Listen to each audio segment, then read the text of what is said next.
स्वागत है आपका संसद टीवी में और मैं हूं आपके साथ अमृता चौरसिया। और इस वक्त आप देख सकते हैं मेरी मौजूदगी है AI India AI impact summit 2026 में। और जिस रोबोट को आप मेरे साथ देख रहे हैं ये रोबोटिक म्यूल, जी हाँ, भारतीय सेना का एक बहुत मजबूत साथी जिसको भारतीय कंपनी ने निर्मित किया है, डिज़ाइन किया है, एरो आर्क।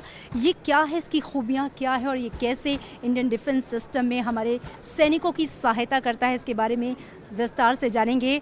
सर, आपसे आपका good name. Sameer ji, welcome to Sansad TV. और मैं चाहूँगी रोबोटिक म्यूल के बारे में आप हमें जानकारी दें। मैम, रोबोटिक म्यूल के बारे में सबसे पहले मैं आपको बताऊं तो म्यूल का मतलब होता है multi utility legged equipment.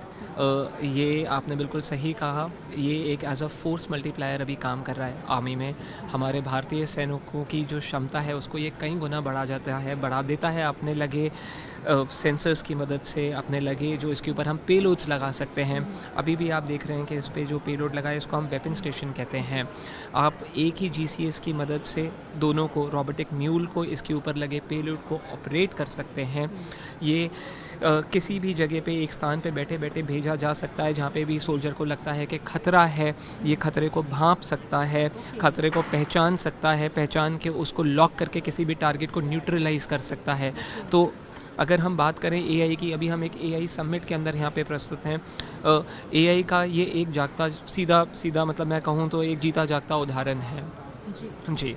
12 kilo तक का ये पेलोड अपने साथ कैरी कर सकता है किसी भी सतह पे, चाहे वो रेगिस्तान हो, चाहे वो पहाड़ हो, बर्फीले पहाड़ हो, पानी हो। IP-67 है, ये कामयाबी से काम कर सकता है, अपने मिशन को अंजाम दे सकता है।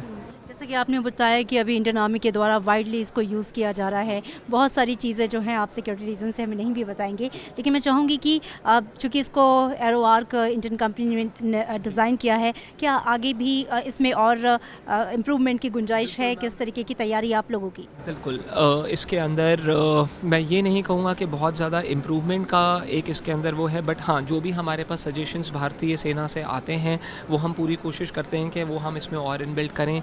मेजर फोकस अभी हमारा पेलोड्स पे है।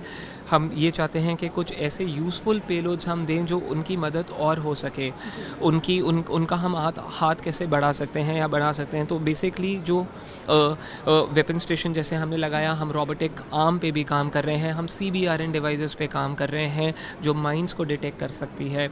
हम इस पर कुछ लाइडार्स लगा रहे हैं, कुछ और ऐसे कैमरास लगा रहे हैं जैसे सर्विलेंस बेहतर हो। तो जिस तरीके से हम हमेशा बात करते हैं, हमारी गवर्नमेंट का फोकस एक आत्मनिर्भर भारत पे है। आई थिंक ये उसका एक जीता जाता उदाहरण है और हम उसके प्रति एक आत्मनिर्भर भारत की तरफ अब एक मजबूत कदम उठा चुके हैं। बिल्कुल। एक थोड़ा सा मैं जानना चाहूँगी कि ये हमारी जो कमांड है वो कैसे फॉलो करता है? क्या वॉइस कमांड भी फॉलो करता है? बिकॉज इसको हम रिमोटली ऑपरेट कर सकते हैं जैसा कि आपने बताया, लेकिन कैसे हम इसको अपनी कमांड्स पहुँचाएंगे?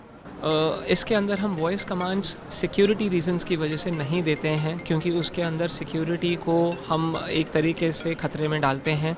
ये एक जीसीएस की मदद से, एक रिमोट कंट्रोल की मदद से ऑपरेट होता है। इसका जो भी कम्युनिकेशन होता है वो इनक्रिप्टेड होता है, तो जो इसको यूज़ कर रहा है और जो रॉबोट जो खुद है, तो दोनों वो जो कम्युनिकेशन है वो उसके बीच में सिक्योर रहता है। जी जी। समीर जी, थैंक यू सो मच। और ये है हमारे भारतीय सेना का बहुत ही मजबूत और साथी जो कि सेना के साथ कदम ताल करता है। इसकी कदम ताल भी आपने देखी, बिल्कुल सैनिकों की तरह है, 1-2-1 के फॉर्म में, और इसका जो रंग है वो भी लगभग उसी तरीके से है। तो ये रोबोटिक ज़रूर है लेकिन हमारी रक्षा के लिए सीमा पर तैनात है। कैमरामैन DK पांडे और आलोक के साथ मैं अमृता चौरसिया, संसद टीवी।